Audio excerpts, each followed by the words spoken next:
क्या बात है प्रीति, तुम ठीक तो हो ना?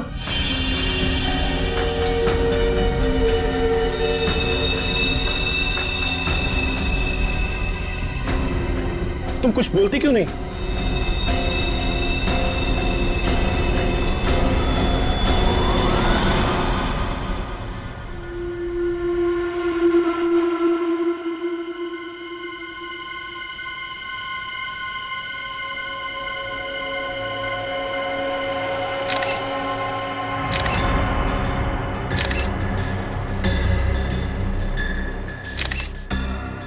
तीन, चार, पाँच, छह, सात। 7 बार चाकू से घुपा गया इस विशाल को। एक पत्नी अपने पति को इतनी बेरहमी से मारेगी, वो भी शादी के सालगिरह के दिन, यकीन ही नहीं हो रहा। हाँ सर, इसकी लाश को देखकर लग रहा है इसकी पत्नी बहुत नफरत करती होगी इससे।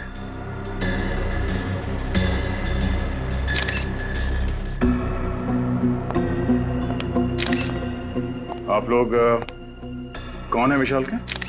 हम लोग दोस्त हैं सर। दोस्त? कब से जानते हो तुम विशाल और प्रीति को? सर हम उन्हें कॉलेज टाइम से जानते हैं सर। इन दोनों के बीच रिश्ते कैसे हैं, संबंध कैसे थे? सर वो एक दूसरे से बहुत प्यार करते थे। आज तक कभी उन्होंने एक दूसरे से ऊंची आवाज में भी बात नहीं की थी। अच्छा, तो आज ऐसी क्या बात हो गई कि प्रीति ने विशाल को इतनी बेरहमी से मारा? कुछ समझ में नहीं आ रहा है सर। प्रीति ऐसा कैसे कर सकती है? सर विशाल आज सुबह बहुत खुश था।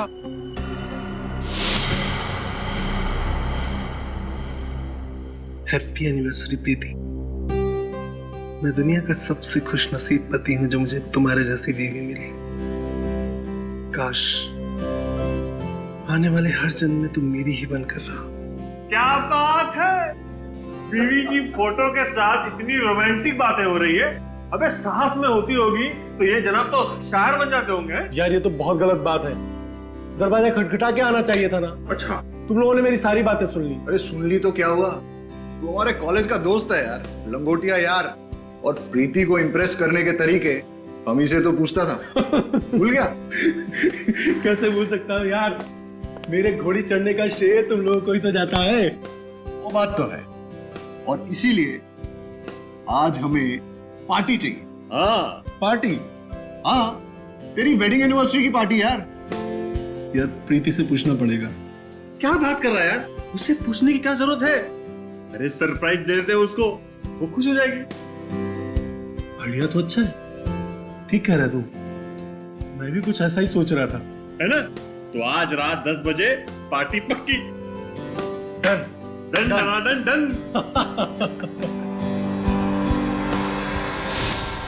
और फिर जब हम अंदर घुसे तो हमने देखा विशाल जमीन पे पड़ा हुआ था और प्रीति उसके पास बेहोश थी।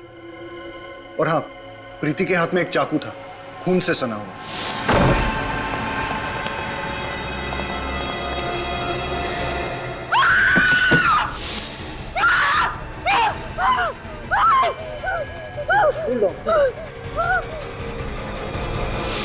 अच्छा, विशाल ने पिछले कुछ दिनों में प्रीति के बर्ताव के बारे में कुछ कहा कि वो किसी बात को लेकर टेंशन में थी या विशाल से किसी कारण वो परेशान थी? नहीं सर, विशाल ने कभी ऐसा कुछ नहीं कहा। हाँ सर, लेकिन वो ये कह रहा था कि आजकल वो प्रीति को टाइम नहीं दे पा रहा था। एक्चुअली काम में बहुत बिजी था। आखिरी बार आपने कब बात की प्रीति से? आज शाम को ही बात की थी मैंने उससे। वो बहुत खुश थी, बहुत ही खुश।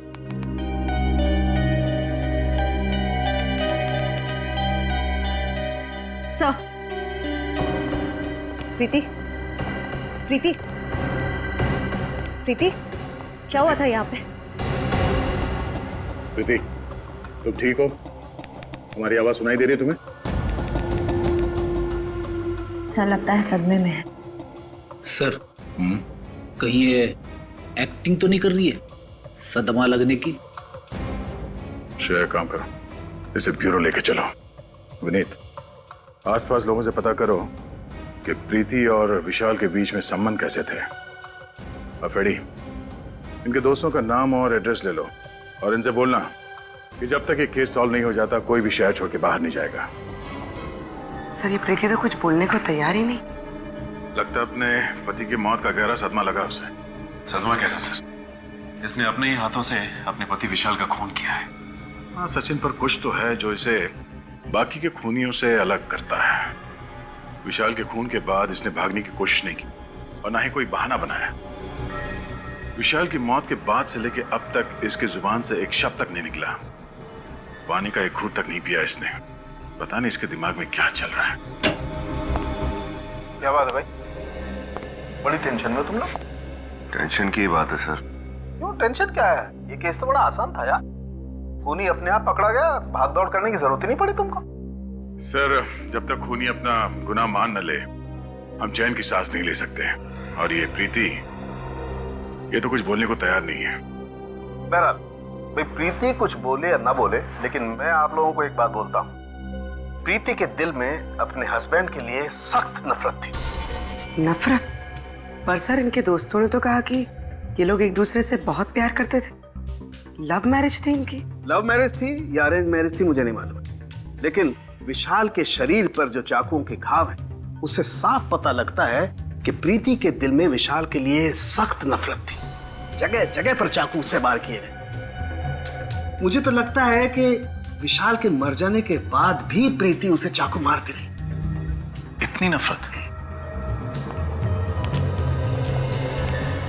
प्रीति, तुमने विशाल का खून क्यों किया? हाँ? क्या वो तुम्हें मारता पीटता था, दहेज के लिए परेशान करता था, या किसी और से प्यार करता था? बताओ प्रीति, तुम्हें जवाब देना होगा। ऐसी क्या बात थी जिसकी वजह से तुम उससे इतना नफरत करती? नफरत नहीं, प्यार करती थी मैं विशाल से, और अब भी करती हूँ। विशाल की मौत के बाद जो खोया वो आप लोग नहीं समझो। और वैसे भी विशाल की जाने के बाद मेरी जिंदगी का कोई मतलब नहीं। अगर तुम इतना प्यार करते थे विशाल से, तो फिर उसे मारा क्यों? क्या फायदा? वैसे भी आप लोग सीआईडी वाले मेरी बात का कहाँ विश्वास करेंगे? विश्वास करना है या नहीं, वो हम पे छोड़ दो। पहले बताओ कि तुमने विशाल को क्यों मारा? मुझे नहीं पता उस दिन क्या हुआ। मुझे विशाल पर बहुत गुस्सा है और मैंने बिना सोचे समझे उसे मार डाला। कोई किसी को बेवजह 7-7 बार चाकू नहीं मारता प्रीति। मैंने कहा था आप लोग मेरी बात का भरोसा नहीं करेंगे, और वैसे भी मुझे कुछ नहीं कहना। चढ़ा दीजिए मुझे फांसी पर, मुझे नहीं जीना। चढ़ा दीजिए मुझे फांसी पर, मैं विशाल के बिना नहीं जी सकती। दया, मुझे लगता है इस लड़की के साथ कुछ प्रॉब्लम है। कैसी प्रॉब्लम सर? यार वो तो समझ में नहीं आ रहा है, लेकिन मुझे लगता है कत्ल करते वक्त इस लड़की का दिमाग इसके काबू में नहीं था। सर, कत्ल करते वक्त तो किसी भी खूनी का दिमाग काबू में नहीं रहता। मुझे तो लगता है ये लड़की झूठ बोल रही है।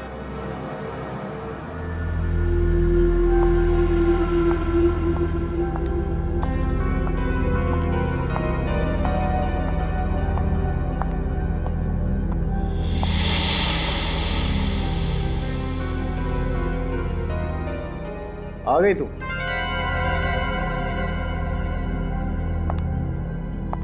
फोन भी नहीं उठा रही। तू तक कहां रह गई थी? कब से इंतजार कर रहा हूं। पता नहीं मुझे क्या हो गया था।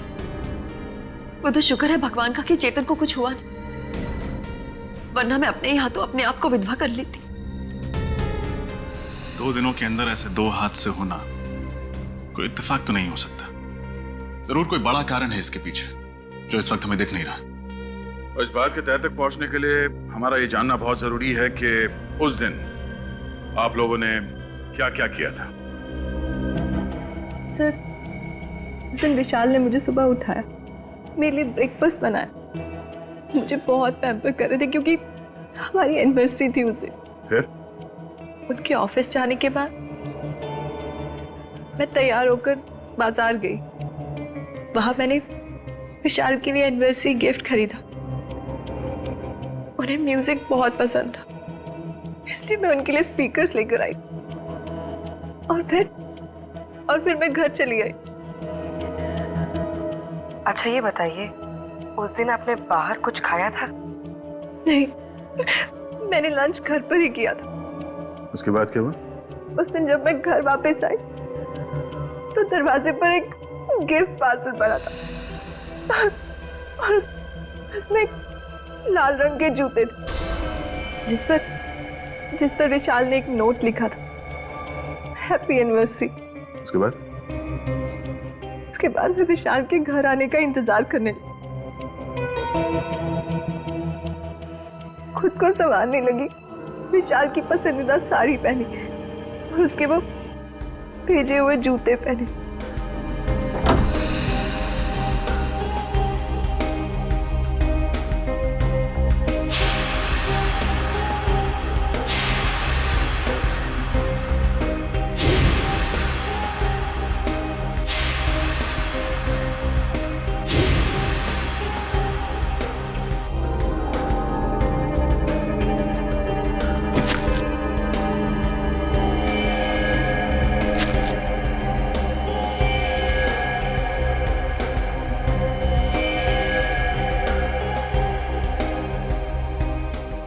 और जब वो घर लौटे तो मैं और मुक्ता जी, आपने क्या किया था उस दिन? सुबह होते ही मैं और चेतन घर से निकल पड़े। वो अपने ऑफिस चले गए और मैं अपने बैंक का काम खत्म करके मार्केट में ही घूमने लगी। फिर मैं एक जूते की दुकान में गई। ये बिल्कुल नया स्टॉक है मैम, आपको जरूर पसंद आएगा। ये है तो बहुत प्यारे, लेकिन क्या आपके पास इनमें लाल कलर है? नहीं मुक्ता जी, लाल कलर के जूते आउट ऑफ स्टॉक है। भाई साहब, मैं पार्टीज में ना सिर्फ लाल कलर पहनती हूँ, मंगा दीजिए ना। अरे क्यों नहीं मुक्ता जी, आपके लिए क्यों नहीं मंगवाऊंगा। मुझे शाम तक का वक्त दीजिए, मैं लाल कलर का जूता आपके घर पे भिजवा दूंगा। ठीक है, लेकिन 4 बजे तक भिजवा दीजिएगा। ओके? वही जूते पहन के मैं चेतन के ऑफिस गई और फिर ऑफिस। अच्छा ये बताइए कि आपने बाहर कुछ खाया पिया था क्या? जी हाँ, मैंने और चेतन ने लंच बाहर ही किया था। पूर्वी, इन दोनों को अंदर ले जाओ। आई।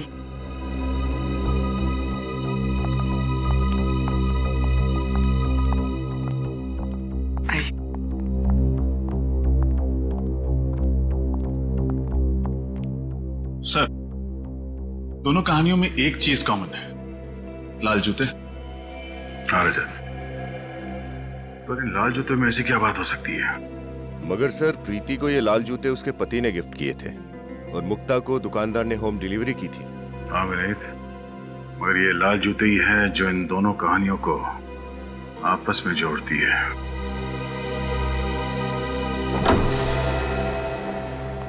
घर की अच्छी तरह से तलाशी लो, देखो लाल जूते कहीं मिलते हैं क्या।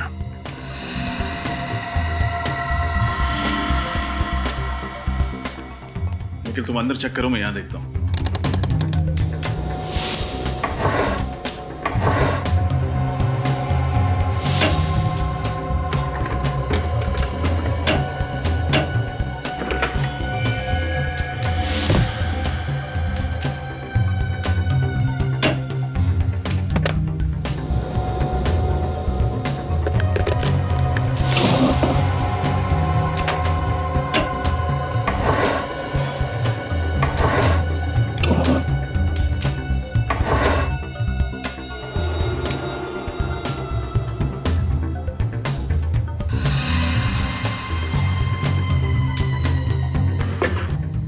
यहाँ तो कोई लाल कलर की लेडीज शू नहीं है।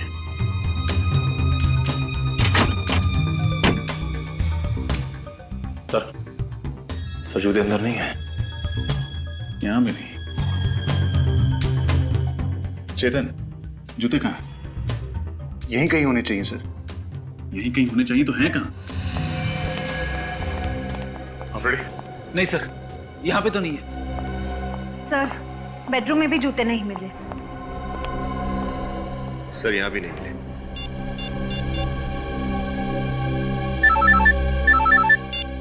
हाँ बोलो। हमने मुक्ता के घर को अच्छी तरह छान लिया, जूते नहीं मिले। इसका मतलब साफ है कि गड़बड़ उन जूतों में ही है, इसलिए हमारे पहुंचने से पहले खूनी ने वो जूते गायब कर दिए। ये लाल जूते गए तो कहाँ गए? सर, ये केतु है, मुक्ता जी के घर यही गया था जूते देने। सर, मुझे कुछ नहीं मालूम सर, मैं तो सिर्फ जूते देकर वापस आ गया था सर।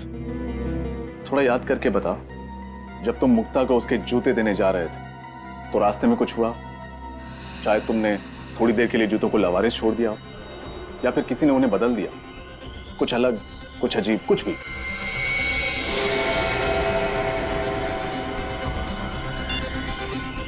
हेलो, हाँ सर, एड्रेस मिल ही नहीं रहा है। कौन सा पता देकर रखा है? मिल ही नहीं रहा है। अरे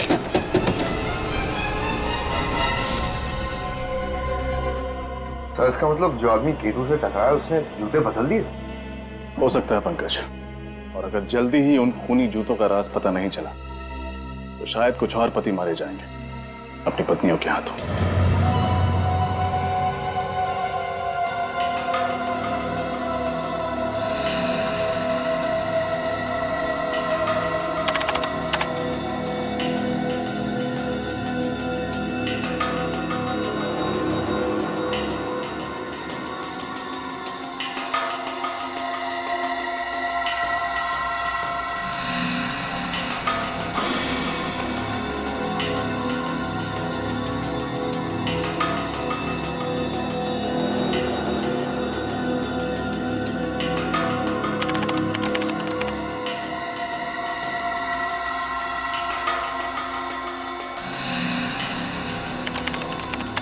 आप लोग उठ सकते हैं।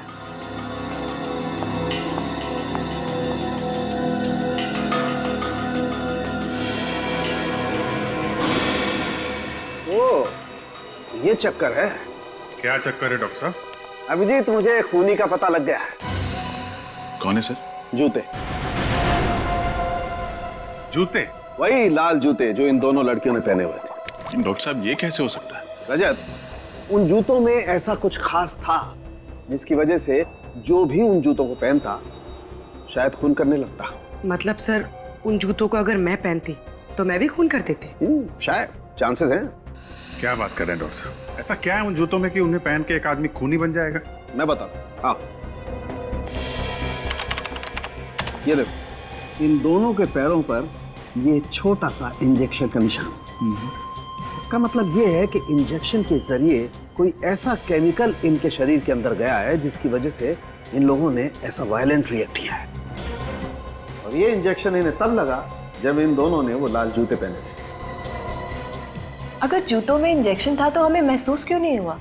मतलब हमें चुभता ना, हमें दर्द तो होता। अभिजीत, शायद इंजेक्शन के साथ साथ उसमें एनेस्थीसिया भी था जिसकी वजह से इन दोनों के पैर सुन्न हो गए और इन्हें पता नहीं चला। तो बहुत बड़ी प्लानिंग की खूनी ने। लेकिन डॉक्टर साहब, ये इंजेक्शन था किस चीज का?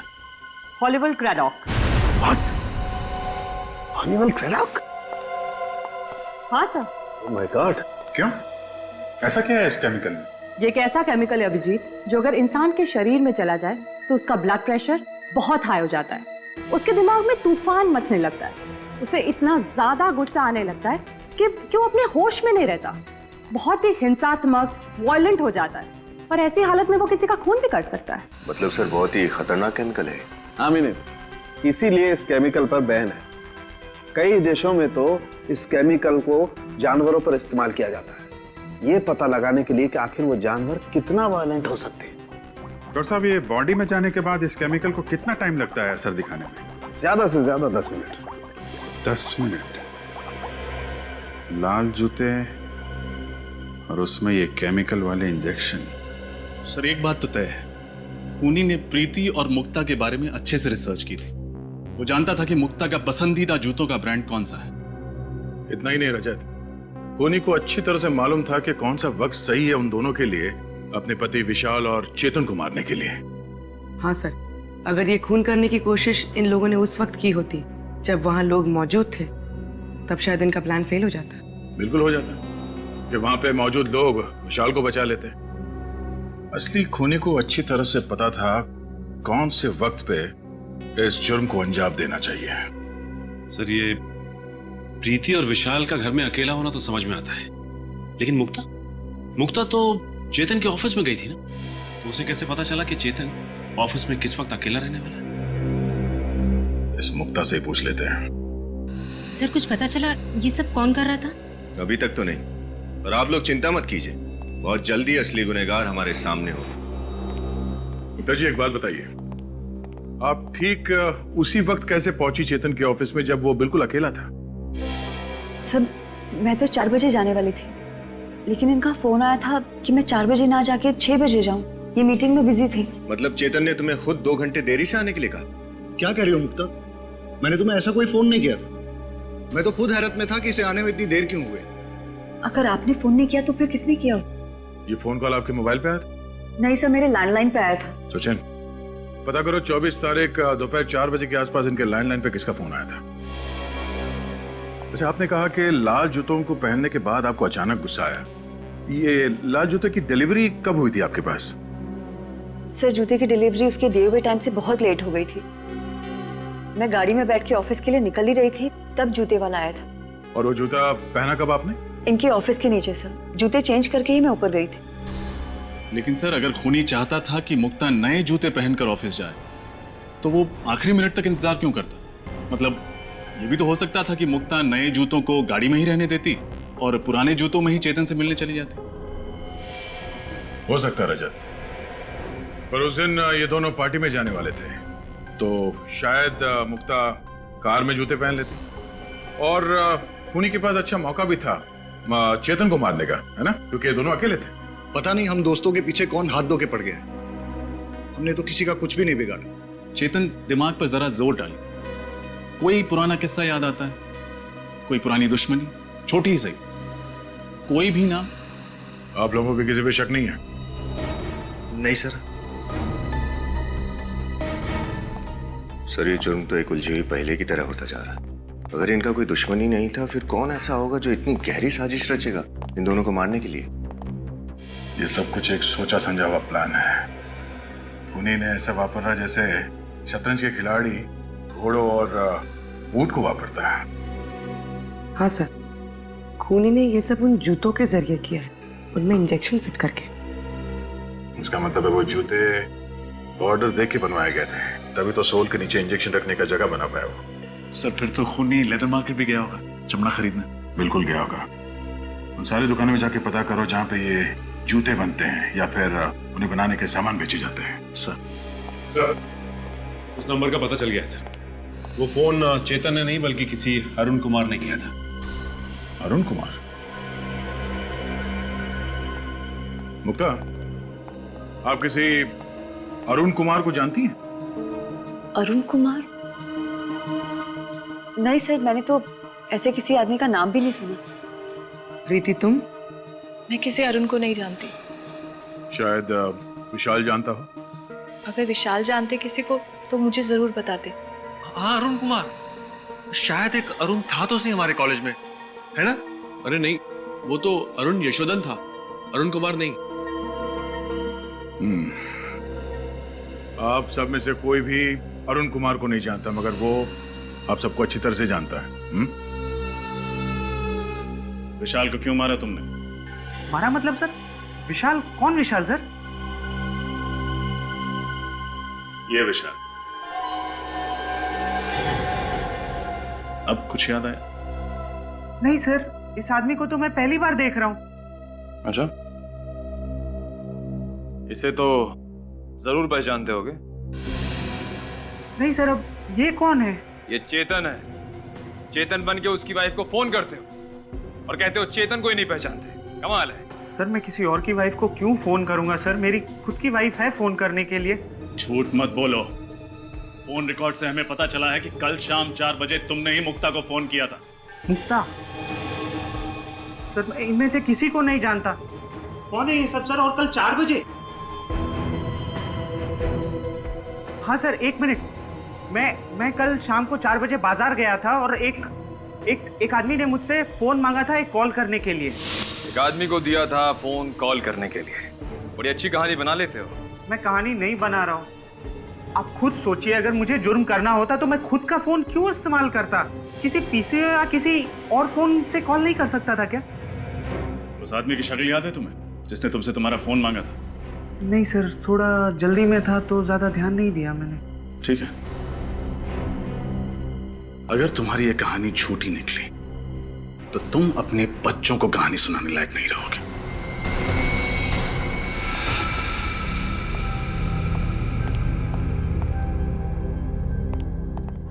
क्या हुआ पीयूष? तूने हम लोगों को अचानक क्यों बुला लिया? मुझे तुम लोगों से जरूरी बात करनी है। हाँ बोलना। मुझे लगता है वो वापस आ गया है। व्हाट? पागल तो नहीं हो क्या तुम? अरे यार मैं ठीक कह रहा हूँ। विशाल ऊपर पहुंच गया, चेतन मरते मरते बचा। इससे पहले कि हम दोनों का टिकट कट जाए, हमें सब कुछ सीआईडी को बता देना चाहिए। दिमाग तो नहीं खराब हो गया तेरा? अगर सीआईडी को इस बात की भनक भी लग गई ना, तो तू सोच नहीं सकता वो हम लोगों का क्या हाल करेंगे। अरे यार जो होगा देखा जाएगा। यूं बेमौत मरने से तो अच्छा ही है ना। देख, अगर तूने सीआईडी को बताने की बात भी की ना, तो वो वापस आया हो या ना आया हो, मैं तुझे जरूर मार डालूंगा। अरे मुझे बचा ले यार। मैं पागल हो रहा हूँ, पागल। मेरा दिमाग फट रहा है, दिमाग। मैं मरना नहीं चाहता, मैं मरना नहीं चाहता, मैं जीना चाहता हूँ, मैं जीना चाहता हूँ। पीयूष, तू घबरा मत, कुछ नहीं होगा हम लोगों को, सब ठीक हो जाएगा। डोंट वरी, हम तेरे साथ हैं ना। मैं मरना नहीं चाहता हूँ, मैं जीना चाहता हूँ। मैं मरना नहीं चाहता, मैं मरना नहीं चाहता। Please help me. कहाँ?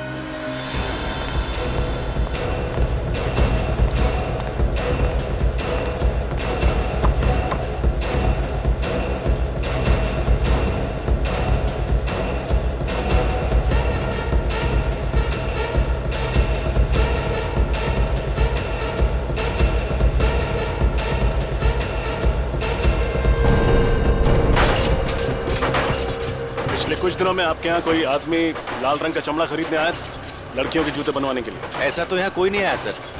सर आया था, मैनेजर साहब से मिला था। काफी कम लेदर चाहिए था उसे, वो भी लाल रंग का ही चाहिए था साहब। कौन था वो? चेहरा याद है उसका?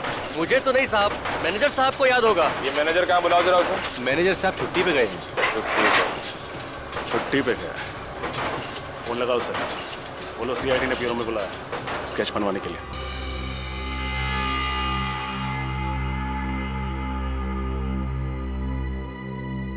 पांडुरंग दगड़ू सराफ। अरे पूर्वी, अरे पूर्वी, अरे हटो यार। अरे पूर्वी, अरे वेरी गुड, तुमने तो कमाल कर दिया भाई। Thank you very much, thank you very much, तुम कमाल हो यार। अरे सालों के साहब, ऐसी क्या बात हो गई जो खुशी से आपकी छाती फूल गई?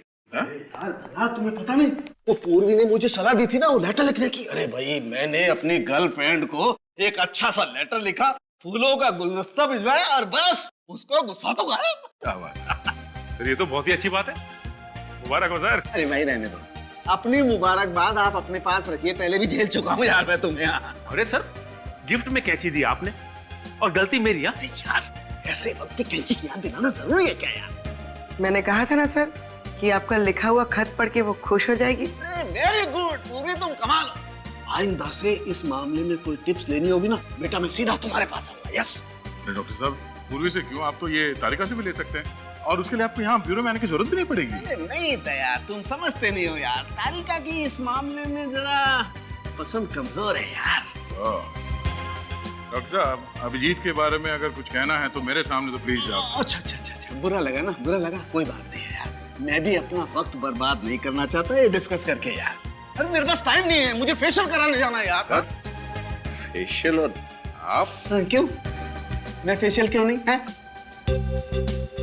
नहीं, बिल्कुल सर, करना चाहिए आपको, फेशियल करना चाहिए। हाँ, और आज तो जरूर करना चाहिए यार। बिल्कुल। यू नो डेटिंग है, डिनर पे जा रहा हूँ गर्लफ्रेंड के साथ यार। बहुत अच्छी बात है सर। उम्मीद करते हैं कि जब तक आप दोनों का डिनर खत्म हो जाता है तब तक हम लोग ये केस सॉल्व कर देंगे। यस यस, ऑफ कोर्स तुम केस सॉल्व करो, मैं डिनर सॉल्व करता हूँ। बाय पूर्वी, बाय। डॉक्टर साहब उनकी भी कमाल क्या, उम्र 55 की, दिल बचपन का। अरे उनके सामने मत बोल देना, जीना हराम कर देंगे तुम्हारा। सर स्केच तैयार हो गया। गुड, देखे जरा। ओह, तो ये है वो चैंपियन। अब इस चैंपियन का अच्छा वक्त शुरू होगा।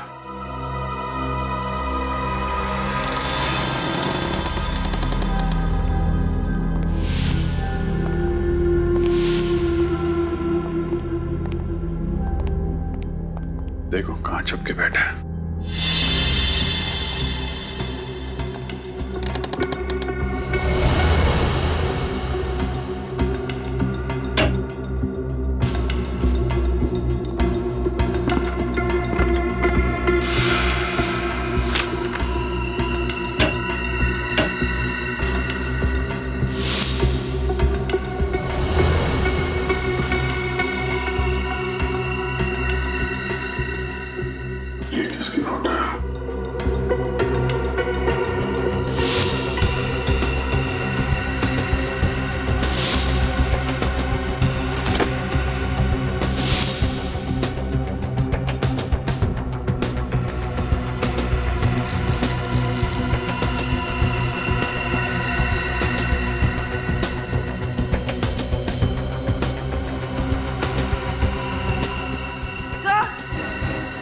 हाँ पूर्वी।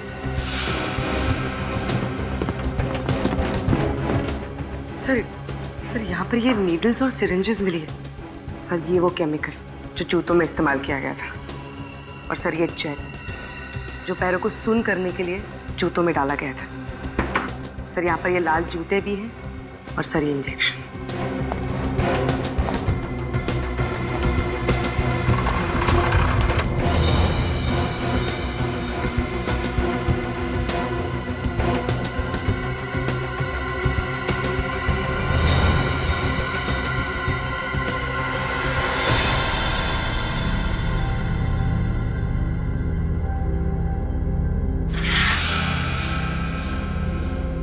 मतलब इन सब के पीछे पीयूष का ही हाथ है।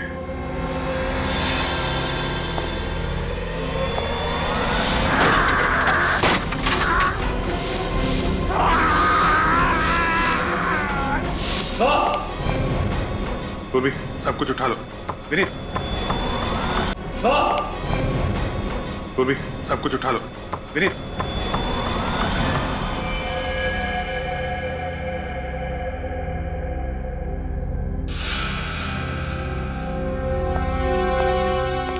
सर पीयूष ने यहाँ मरा पड़ा है। लगता है इसने जहर पिया। My God। सर हमें तो लग रहा था यही सबको मार रहा है। फिर इस पीयूष को किसने मार दिया? इसका मतलब इसके साथ कोई और आदमी भी मिला हुआ था क्या? सर ये देखिए, इसके जेब में से ये चिट्ठी है सर। क्या क्या लिखा? मैंने ही विशाल का खून करवाया और चेतन पर हमला भी करवाया। नफरत करता था मैं अपने दोस्तों से। कॉलेज के दिनों से चेतन, विशाल, धीरज मुझे परेशान करते थे और बिजनेस पार्टनर बन जाने के बाद भी मुझे मेरा हक नहीं देते थे। इसलिए गुस्से में आकर मैंने उनसे बदला लेने की ठानी। अगर सीआईडी को मेरे बारे में पता चल गया, इसलिए मैं अपनी जान दे रहा हूं। पीयूष, अजीब बात है सर। जब गुनहगार को पता होता है कि एक ना एक दिन वो पकड़ा ही जाएगा, फिर गुनाह करता ही क्यों है? और इसने तो सीआईडी के डर से खुदकुशी कर ली। बात कुछ हजम नहीं हो रही है विनीत। ये आदमी अपने दोस्तों से बदला लेना चाहता था। इतनी लंबी प्लानिंग की उसने बदला लेने के लिए, और अभी इसका बदला पूरा भी नहीं हुआ। डर के मारे आत्महत्या करेगा क्या? सर, इसके हाथ और पैर पर ये निशान देखिए। रस्सी के बांधने का निशान। पीयूष को बांध के रखा था।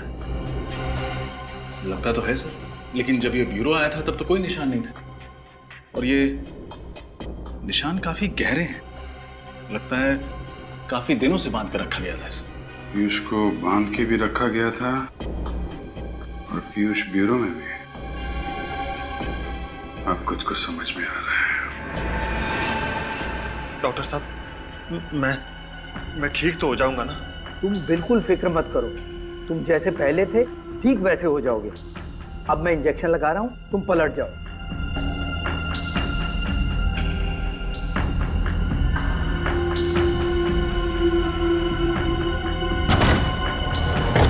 कौन हो तुम लोग? सीआईडी। पीछे हटो। चेहरा बदलवाया जा रहा है, हैं? चेहरा चाहे पीयूष का हो या अमित का, अंजाम तो फांसी ही है। ये क्या बकवास कर रहे हैं आप लोग? ऐसी कोई बात नहीं है। जाने दीजिए मुझे। कहाँ जा रहे हो? चेहरा नहीं बदलवाओगे? हाँ, मैं पीयूष नहीं, अमित हूँ। अमित, अमित, यही है ना तुम्हारा असली चेहरा? अब बताइए अमित जी, क्यों मारा अपने दोस्तों को तुमने? हैं? दोस्तों के नाम पे धब्बा थे वो लोग। धब्बा। क्यों? ऐसा क्या किया था उन लोगों ने तुम्हारे साथ? उनकी वजह से मैं खूनी बना। मैंने अपने हाथों से सपना की जान ले ली। कौन सपना? सपना मेरी प्रेमिका। कॉलेज के दिनों में हम एक दूसरे से बहुत प्यार करते थे। एक दिन सपना ने विशाल, पीयूष, चेतन और धीरज को एग्जाम पेपर चुराते हुए देख लिया।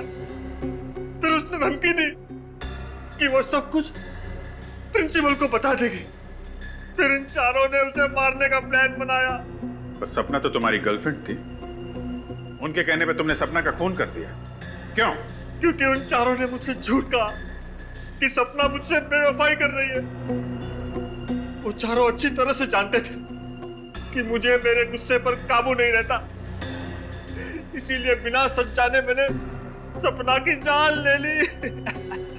फिर जब तुम्हें सच का पता चला तो तुमने एक एक करके सबसे बदला लेना शुरू कर दिया। हाँ, और डॉक्टर साहब ने मेरी मदद की। इन्होंने मुझे पीयूष का चेहरा दिया, जिसका फायदा उठाकर मैंने अपने प्लान को अंजाम दिया और पीयूष को 1 साल तक कैद कर रखा। और मैं भी यही चाहता था कि इन चारों की मौत की वजह भी वही गुस्सा हो जिसकी वजह से मेरी सपना की मौत हुई थी। और इसीलिए मैंने जूतों में इंजेक्शन फिट किया। प्लान तो अच्छा बनाया था तुमने, लेकिन एक गलती कर दी। पीयूष के मोबाइल से आखिरी कॉल डॉक्टर साहब को कर दिया। सपना का खून किया तुमने।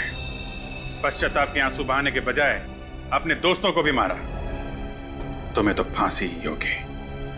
और डॉक्टर साहब, आप पैसों की लालच में बिक गए। आपका और इनके बाकी दोस्तों का हिसाब तो अब अदालत ही करेगी।